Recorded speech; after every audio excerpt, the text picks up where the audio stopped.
everyone, and welcome back to another layout update. So obviously, over the last few months, I didn't hold up my promise about getting layout updates out a little bit more frequently and showing you what's going on the layout. As most of you know, life gets in the way, have many different things going on at the same time, so it doesn't leave me with a whole lot of time to get up here and spend time working on the layout and making videos. So I figure it's long overdue, and without any further ado, let's just jump right into it. So just briefly looking at the branch line and the grade up to the second level, nothing has changed down here. I anticipated that I would have scenery at least started by now, but obviously that hasn't happened, so there's nothing new on that front. All the track arrangements down at that end are the same. You can see I have a train parked up on the siding there on the grade and some grain and potash action going down on the left-hand corner there. So I'll flip the camera around though, because I did make some minor track adjustments and implemented kind of a new theme for the beginning of the branch line. So just give me one moment. So what I did end up changing here on the branch line was just a little bit of the track arrangement. So I ended up lengthening the siding by about 2 car lengths, so I can fit a larger train in there now, obviously. Primarily grain, because that's where the grain elevators will be. But anyway, you can see where the existing track work used to be, where the cork was laid over top of the foam there. And the reason I had to change that was just because the grade down to the underlevel staging, I had to cut out the bench work, and where I cut out the bench work, the existing track work actually got pretty close to the edge. I didn't really like that. It would have been hard to hide the staging, and the idea was to make it kind of invisible. So what I had to do is I had to shift everything down and the siding a little bit, rearrange the track work so it flows a little bit easier, and that allowed me to shift this corner a little bit closer to the edge of the bench work. Now, in order to hide the grade into the underlevel staging, I've decided to incorporate a street running scene, and that will allow me to put a bunch of structures up along the backdrop there, or at least up against the where the bench work ends for the track to go into the staging, and that'll hide that pretty nicely. And then I plan to have some buildings actually in the front as well, and kind of adapt or incorporate NS Modeler's idea by having it kind of just a half building, so you can actually see through the windows and see out of the front of the store basically, and you could do some neat filming with that. So that's kind of my plan there. It'll add some neat operations because it'll slow things down a little bit. Obviously trains can't go racing through there anymore with it being street running, so figured that would be kind of a neat thing to incorporate, and I'm pretty excited for when I get to that project, whenever that happens. So pretty fun idea, I think. So one other small thing I did kind of close to the branch line is I added another industry. As you can see, I just have one of the Woodland pre-built structures sitting there right now. I think that's like a barrel factory or something. I'm going to use that probably in that location, and I'm going to turn it into like a furniture warehouse or something, since this is all going to be kind of part of the town area and all the way down this wall. So that will probably end up staying there, but this single track is actually going to host 2 industries. So right down at this end here, I plan on having like a machine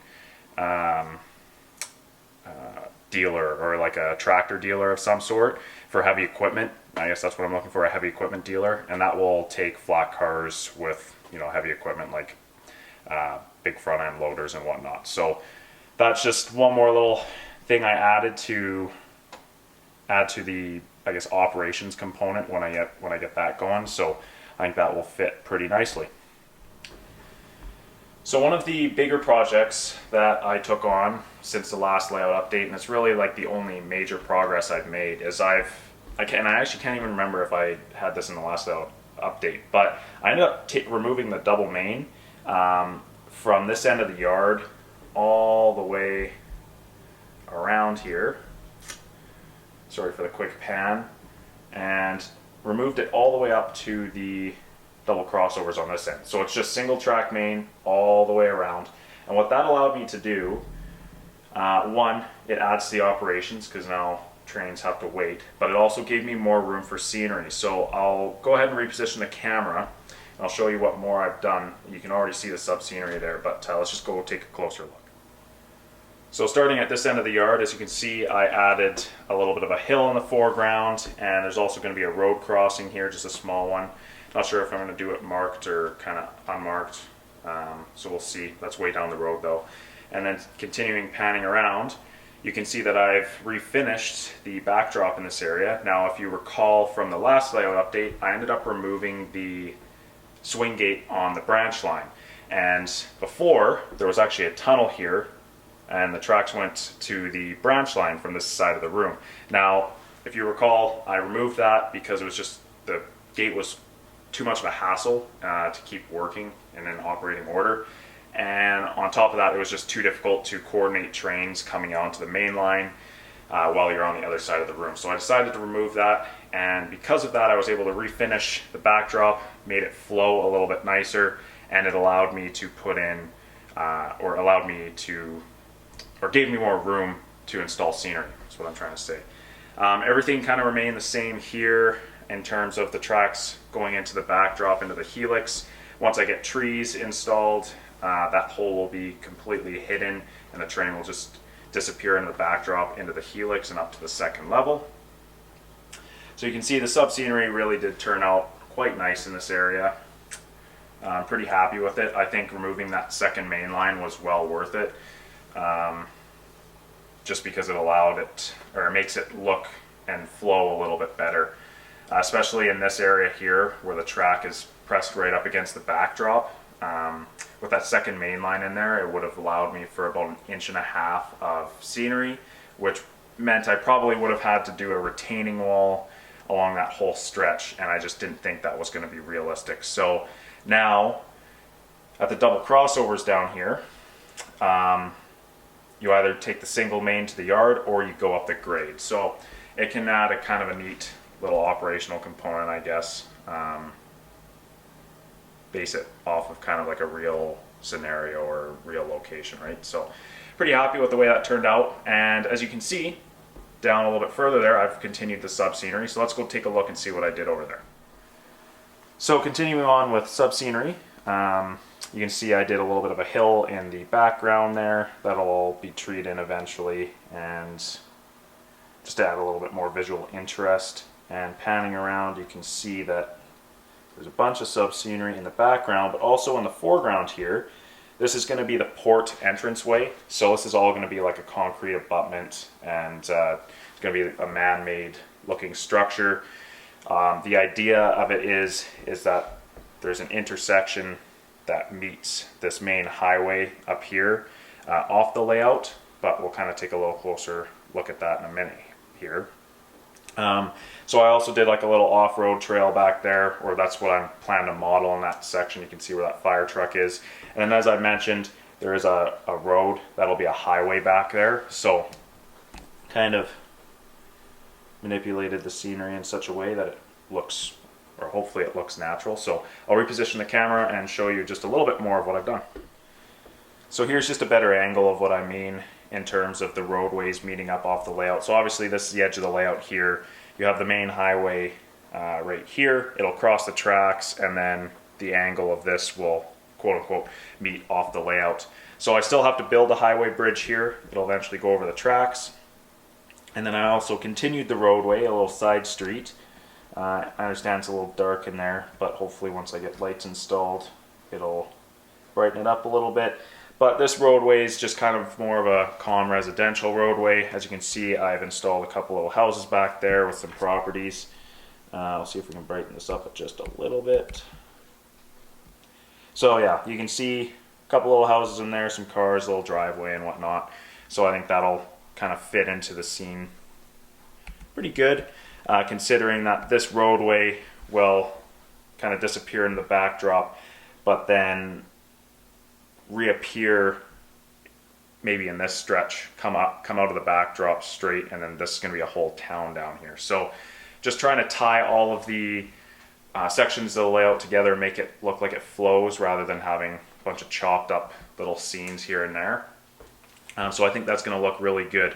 Just doing the sub-scenery alone from here all the way to the other end of the room has really improved the look of the layout. I think it's kind of tied a lot of things together, so I'm pretty happy with the way that turned out. But I actually did this sub-scenery back in, I think it must have been May or June. So I really haven't done a lot on the layout in the recent months. I've been so tied up with work.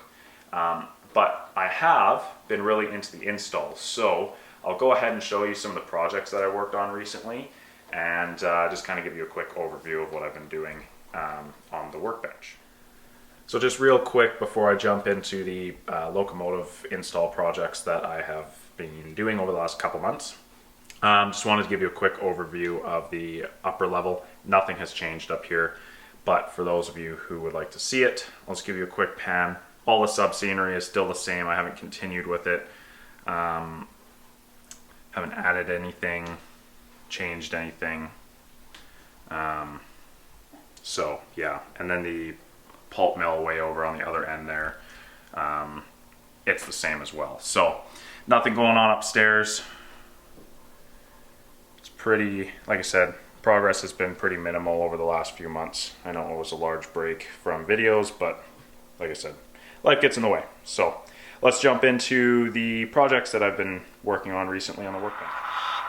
And just before I show you the custom projects I've been working on, a couple recent purchases. First up is this Scale Trains ET44AC with the 100th anniversary logo and the Aboriginal Affairs logo. Really well done by Scale Trains as always. Top-notch detail, sound, and running. Really good. I highly recommend. I'm glad I picked this one up because I hear they're pretty difficult to find, at least until the next run. But yeah, overall super happy with this locomotive.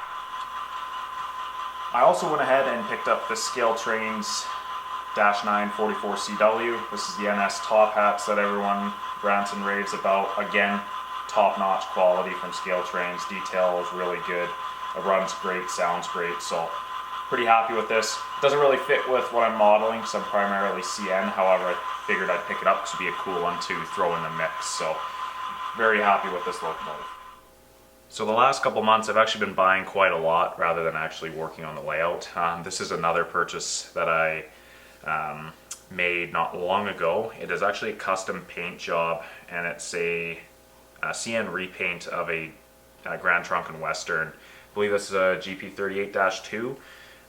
It has Loke Sound LEDs. I didn't do any of the installs on this one. It came like that, so I thought it was a pretty sweet deal. I see these repaints floating around in the local Thornton yard here that's closest to me, and just kind of a neat little modeling feature having those reporting marks underneath the cab number. So I think that's a pretty cool unit. Pretty excited to have it and running it quite frequently. So this next model that I recently purchased is a recent release from Athearn Genesis. It's a GP40-2 in the Grand Trunk paint scheme.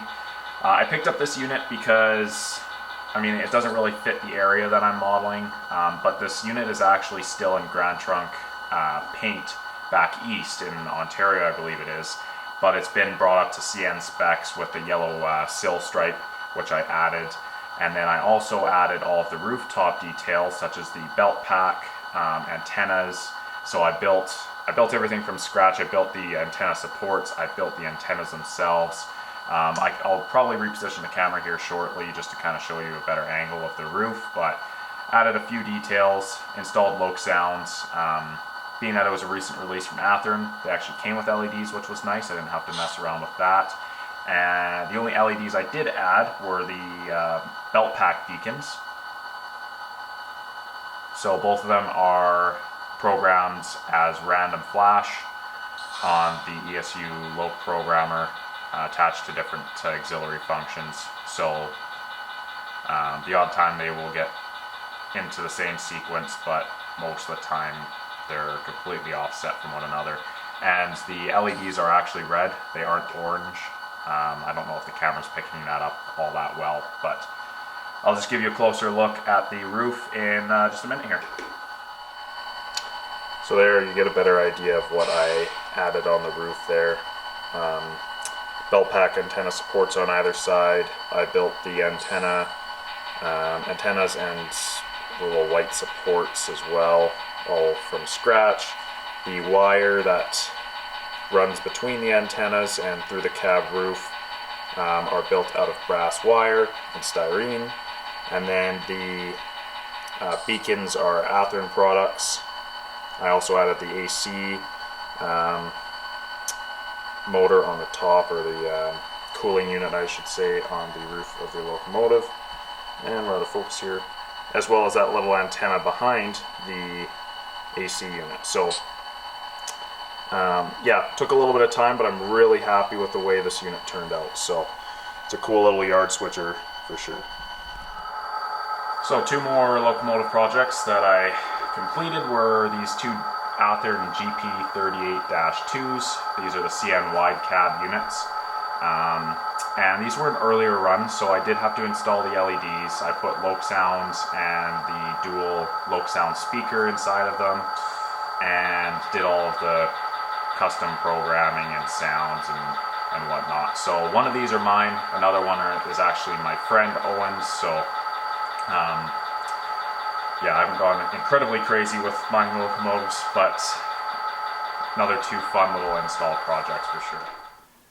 2 more installs are these Athearn Genesis SD70M-2s. This lead one is 8023 and the one in the rear is 8829. I also did an install on an M-2 number 8847, and these got the full LED upgrade, Loc Sound, dual speaker. They also got marker lights, so as you can see on this lead unit, there's a marker light right above the conductor side ditch light, and on the other unit you might be able to tell there's marker lights at the very top of the long hood there, and then they're the same on the front of the cab. They're actually up above the cab window. So both these units got the full upgrade, as well as the 8847. They all have working LEDs, marker lights, Loc Sound, speaker upgrades, etc.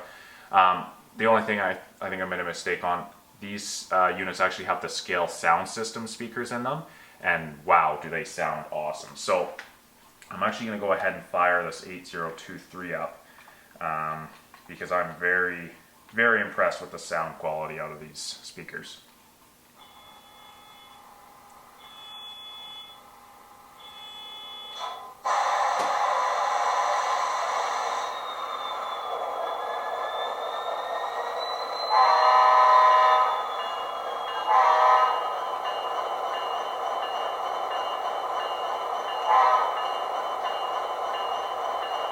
So, not the right bell or horn on this one, still needs a little bit of fine tuning, but you may be able to tell just there's a lot more bass in the speaker, and I think, well, when these are actually running and the notches are increasing, they sound really, really good. So I'm quite happy with them.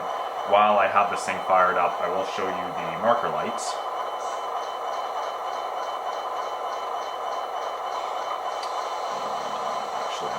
Turn off the ditch light, so you can see marker light there on the, or just above the ditch light, and yeah, looks really good.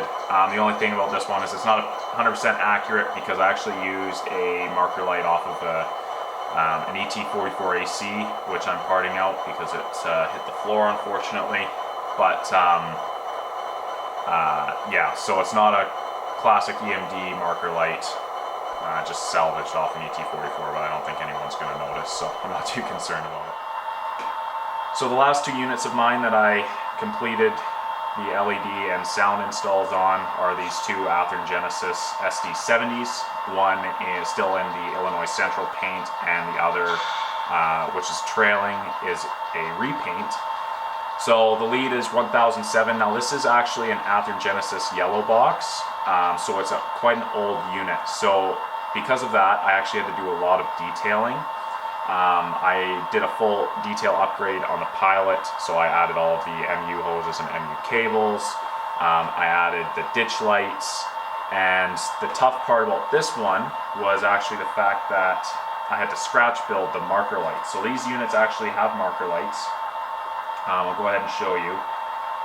They are also above the ditch light. So I used I think it was a Details West housing, or ditch light housing, and then on top of that I ended up scratch building the the DPU light out of styrene. So that was quite a tedious and cumbersome little project trying to shape and cut something that small. But now it's installed, I really like it.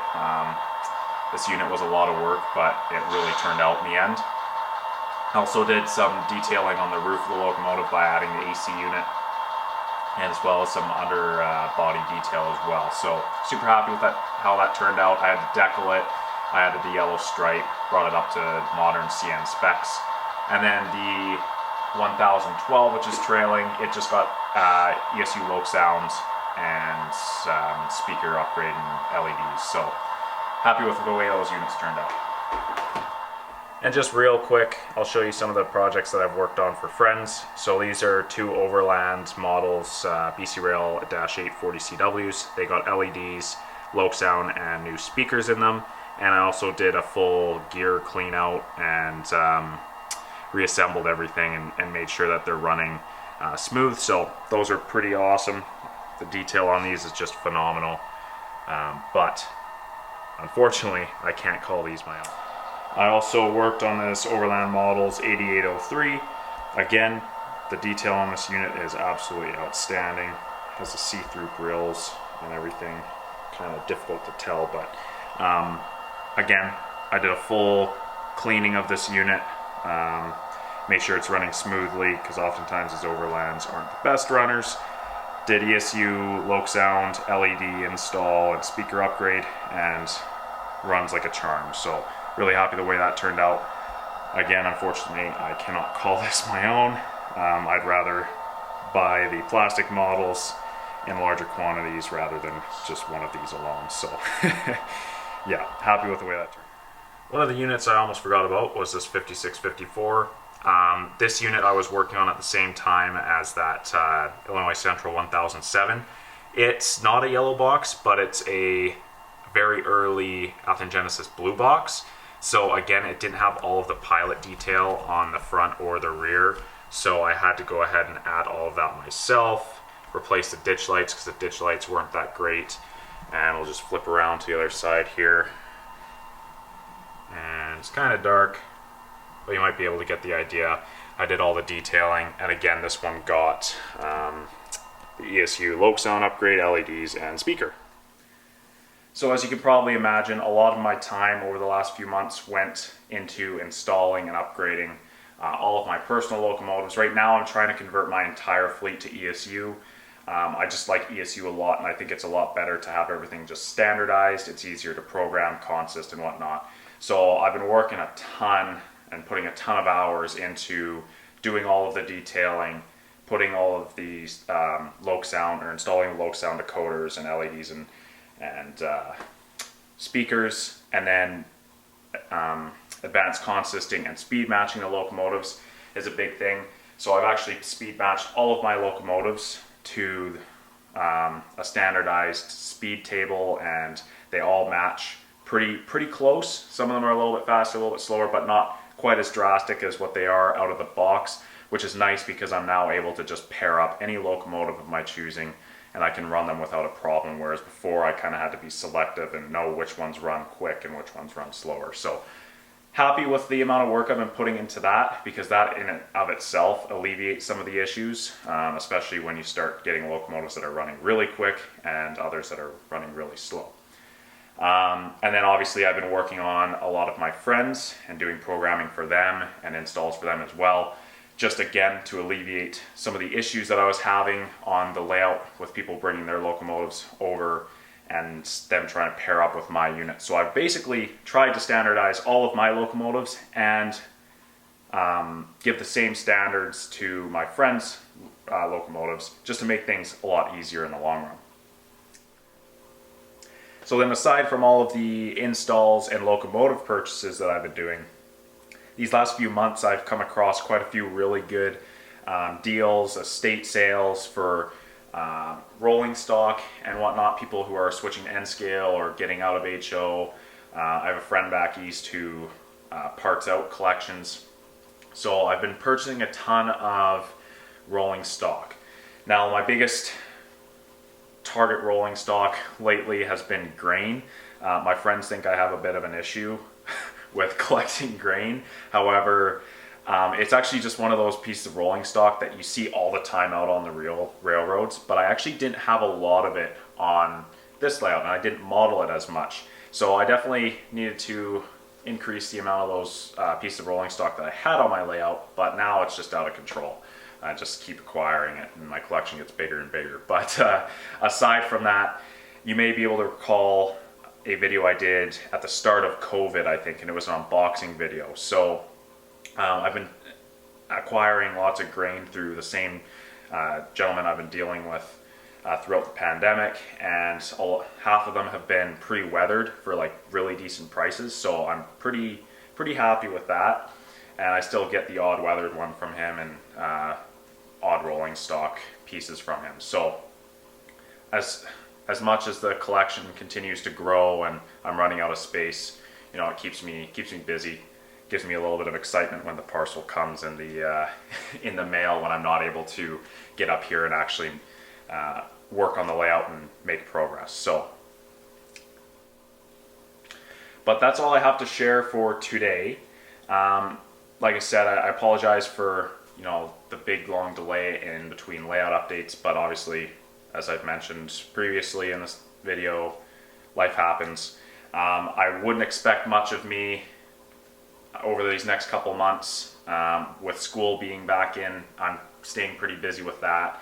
And then on top of that, it's all online, which has made it fairly difficult because it's a whole new learning environment. The teachers are adapting, the students are adapting. So it's very, very up in the air. My schedule is constantly changing, constantly being shifted around. So probably won't leave me with a ton of time to actually get up here and work on the layout. But in the meantime, I do have my Instagram. I'll put that in the description below, and then that way you can see any small updates, especially like in terms of rolling stock acquisitions.